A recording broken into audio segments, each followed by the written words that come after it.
வணக்கம். நான் உங்கள் அன்பான சயின்டிபிக் வேதிக் அஸ்ட்ராலஜர் அஸ்ட்ரோ அருண்ஜி பேசுகிறேன். நல்லது நினைப்போம், நல்லதே நடக்கும். தொடர்ந்து நம்மளுடைய சேனல்ல வரக்கூடிய வீடியோஸ் எல்லாம் நீங்க பார்த்துட்டு இருப்பீங்க நம்புறேன்.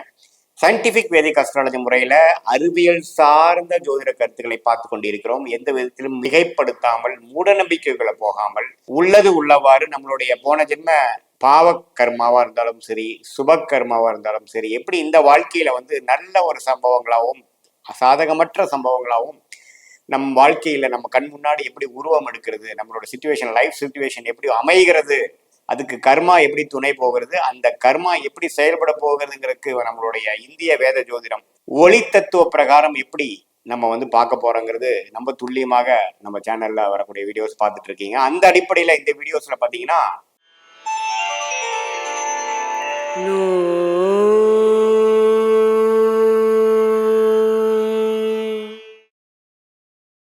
ஏப்ரல் 2025 மிதுன ராசிக்காரர்களுக்கு எத்தகைய ஒரு மாதமாக, பலாபலன்கள் நிறைந்த மாதமாக ஏப்ரல் மாதம் இருக்க போகுதுன்னு பார்க்கும்பொழுது, இப்போ ஏப்ரல் முன்னாடியே பார்த்தீங்கன்னா மார்ச் 29ஆம் தேதியே சனி பயிற்சி ஆகிறது. அந்த சனி பார்த்தீங்கன்னா இதுவரை 9ஆம் இடத்துல இருக்கக்கூடிய சனி 10ஆம் இடங்கிற தொழில் ஸ்தானத்துக்கு மிதுன ராசிக்கு வரும் பொழுது அடுத்த கட்ட வாழ்க்கையில ஜெயிக்கக்கூடிய அமைப்பு, தொழில், வேலை, அதிகமான உழைத்து புரட்சிகள் செய்து ஜெயிக்கக்கூடிய அமைப்புகள் வேணுங்கிற ஒரு ஃபவுண்டேஷனை கொடுக்கக்கூடிய ஒரு மாதமாக ஏப்ரல் மாதம் மிதுன ராசிக்காரர்களுக்கு இருக்குதுங்க.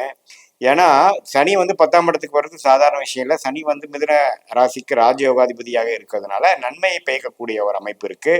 அதாவது தொழில், வேலை விஷயத்துல அதிக ஆர்வம், சூடு பிடிக்கக்கூடிய அமைப்புகள், இதுவரை மந்தமா போயிட்டு இருந்தது கொஞ்சம் நல்லா ரெடியாகி போகக்கூடிய அமைப்புகள் எல்லாமே ஜெயிக்கக்கூடிய அமைப்புகள் எல்லாமே கைகூடி வருது. அதோட ஃபவுண்டேஷன், முதல் தரமான ஒரு அடித்தளத்தை கொடுக்கக்கூடிய ஒரு மாதமாக இருக்கு. அதே சமயத்துல 10ஆம் இடத்துல புதனும் இருக்கிறார், சுக்கிரனும் இருக்கிறாங்க, ராகு இருக்காங்க. இத்தனை 4 கிரகங்கள் 10ஆம் இடத்துல இருக்கிறது ஒரு நல்ல கூட்டு. அது மூலமாக ஒரு தொழிலை ஜெயிக்கிறது, ஒரு எல்லா விஷயங்களும் கொஞ்சம் கை நிலவி போனது எல்லாமே சேர்ந்து ஒரு நல்ல அமைப்பு வருது. எவ்ரிதிங் ஃபால் இன் பிளேஸ்ன்னு சொல்லுவாங்க. எல்லாமே கொஞ்சம் அமையக்கூடிய அமைப்புகள் இருக்கு. அதே சமயத்துல கேது 4ஆம் இடத்திலிருந்து குரு பார்வை பெறுவதனால இந்த மாதம் பார்த்தீங்கன்னா கொஞ்சம் இடம் விஷயங்கள், வீடு விஷயங்கள், அதெல்லாம் கொஞ்சம் கொடுக்கல் வாங்கல் விஷயங்கள், அம்மாவோட ஹெல்த், அது மாதிரி விஷயங்களும் ஃபோக்கஸில் வரும். ஸோ எல்லாமே கூட்டி கழிச்சு பார்க்கும்பொழுது ஒரு அருமையான மாதமாக மிதுன ராசிக்காரர்களுக்கு, குறிப்பாக சொல்ல போனால் அந்த புதன் சுக்கிரன் சேரக்கூடிய அமைப்புகள் அருமையான அமைப்பு. இதுல என்னன்னா சனியும் ராகும் சேர்ந்துருக்கனால சனி திசை ராகு திசை நடக்கக்கூடிய மிதுன ராசிக்காரங்க கொஞ்சம் கவனமா இருக்கணும். கொஞ்சம் ஸ்ட்ரெஸ் இருக்கும், சிலதெல்லாம் கொஞ்சம் கிளாரிட்டி இல்லாமல் பண்ணக்கூடிய அமைப்புகள் இருக்கும், அலைச்சல்கள் அதிகமாக இருக்கும். அது மட்டும் கொஞ்சம் பார்த்துக்கணும். மற்றபடி பார்த்தீங்கன்னா செவ்வாய் 2ஆம் இடத்துல நீச்சமாக ஏப்ரல் 3ஆம் தேதிக்கு மேலே போகிறது பார்த்தீங்கன்னா குடுக்கல் வாங்கல் விஷயங்கள், கொஞ்சம் கடன் வாங்குறது, அது மாதிரி விஷயங்கள்லாம் கொஞ்சம் காட்டுது. அது ஒரு சுப கடனாக வாழ்க்கையில் ஜெயிக்கக்கூடிய அமைப்புக்கும் உங்களுடைய அடுத்த கட்ட வாழ்க்கைக்கு நகர்த்தக்கூடிய ஒரு அமைப்புக்கும் இருக்கக்கூடிய அமைப்புகள் இருக்கு. ஸோ அதனால அது தப்பு இல்லை.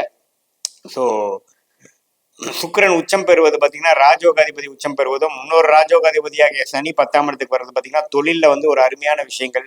மாணவர்களாக இருந்தாலும் அவங்களுடைய லைஃப்ல நம்ம என்ன பண்ணணும், அடுத்த லெவலுக்கு என்ன போகணும், எது மாதிரி துறை எடுக்கணும், ஹையர் ஸ்டடீஸ் என்ன பண்ணணும், என்ன டொமைன்ல போகணுங்கிறதுலாம் ஒரு கிளாரிட்டி கொடுக்கக்கூடிய ஒரு காலகட்டத்துக்கு வேணுங்கிற ஆரம்ப கட்ட ஒரு மாதமாக இருக்குதுங்க இந்த ஏப்ரல் 2025 மிதுன ராசிக்காரர்களுக்கு. ஸோ அதே சமயத்தில் இல்லத்தரசிகளுக்கும் பார்த்தீங்கன்னா நல்ல இதுவரை செய்து இருந்ததுக்கு ஒரு சில அமைப்புகள், சுப விரயங்கள் செய்து ஒரு வீட்டில் ஒரு வசதியான விஷயங்கள் வாங்குறது, குழந்தைங்களுக்கு கொஞ்சம் நம்ம பண்ணக்கூடிய விஷயங்கள் கொஞ்சம் திருப்தியா இருக்குதுங்கிற மாதிரி எல்லாமே ஓரளவுக்கு சாதகமான ஒரு அமைப்பு இருக்கக்கூடிய அமைப்பு மிதுன ராசிக்காரர்களுக்கு உண்டு.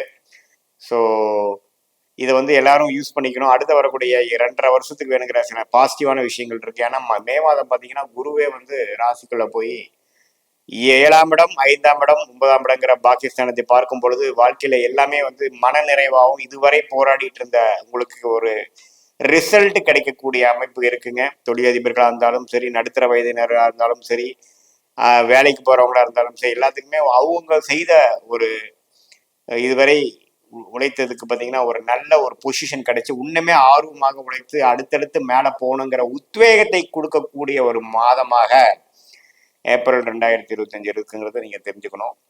இது ஒரு பொதுவான பலன்களை தவிர உங்களுடைய ஜென்ம ஜாதகத்துல எத்தகைய தசாபுத்திகள் போய் கொண்டு இருக்கிறது, தசநாதன் எப்படி இருக்கிறார், நீங்க என்ன லக்னத்துல பிறந்தீங்கிறதெல்லாம் வைத்து பார்க்கும்பொழுது உங்களுடைய இந்த சொன்ன கோச்சார் அமைப்பும் மிக்ஸ் பண்ணி பார்க்கும் பொழுது நமக்கு துல்லியமான short term long term direction of the life எப்படி இருக்குதுங்கிறத நம்ம துல்லியமாக பார்க்க முடியும் இந்திய வேத ஜோதிட அடிப்படையில்.